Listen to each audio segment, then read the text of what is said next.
নজর রাখবো পরবর্তী খবরে। এসআইআর আতঙ্কে ফের মৃত্যু, এবার ঘটনাস্থল দত্তপুকুরের চাটুরিয়া গ্রাম। চাটুরিয়া, সেখানেই কিন্তু মৃত্যু হয়েছে 70 বছরের একজনের মৃত্যু হয়েছে। জিআর আলী নামে 70 বছরের একজনের মৃত্যু। পরিবারের দাবি, এসআইআর নিয়ে মানসিক অবসাদে ছিলেন জিআর আলী। 13ই নভেম্বর ব্রেন স্ট্রোকের পর আজ মৃত্যু হয় তার। মৃতের বাড়িতে আসেন খাদ্যমন্ত্রী রথীন ঘোষ।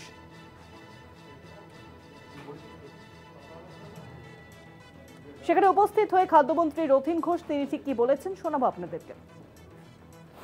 2002-এর যে ভোটার তালিকা, সেখানে ওনার এপিক নাম্বারটা নেই।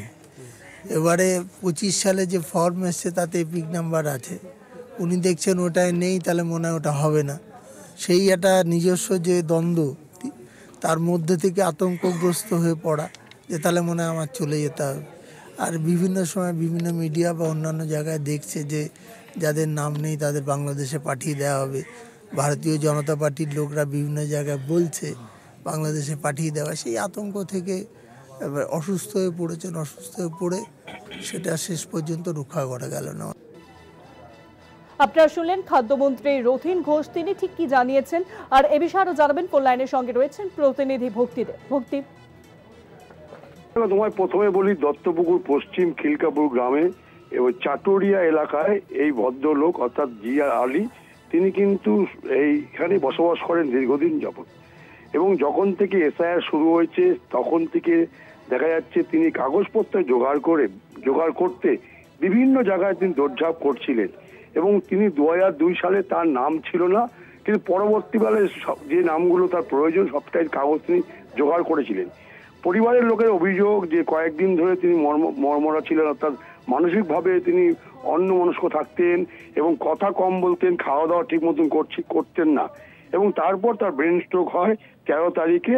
এরপর তাকে বিভিন্ন হাসপাতালে নিয়ে যায়, প্রথমে বারাসাত, তারপর কলকাতায়, এবং তিনি মারা যান। এই মারা যাওয়ার ফলে তাদের পরিবারের বক্তব্য যে এসআইআর এর জন্য তিনি মারা গেছেন, যেহেতু তার কাছে 2002 সালে তার নাম ছিল না ভোটার তালিকায়, সেই কারণে তিনি চিন্তাগ্রস্ত ছিলেন এবং অবশেষে মারা গেছেন। এবং আরেকটা পরিবারের তরফ থেকে জানিয়েছেন যে যেভাবে বিজেপি এই বিভিন্ন জায়গায় প্রচার করছে যে 2002 সালে নাম না থাকলে তাদেরকে বাংলাদেশ চলে যেতে হবে, এই অশিক্ষিত বা যারা নাকি এই গ্রাম প্রান্তিক অঞ্চলের মানুষ, তারা কিন্তু অনেকে ভয় পাচ্ছে। সেক্ষেত্রে কিন্তু তারা অনেক সময় তারা বিভিন্ন দুশ্চিন্তায় কাজ করছে। এবং আমরা এর আগেও দেখেছি কয়েকজন মারাও গেছেন। এখন দেখার বিষয় যে এই যে পুলিশ এই পুরো ঘটনার তদন্ত কিভাবে কি খুঁজে পায়, সেটা এখন দেখার বিষয়।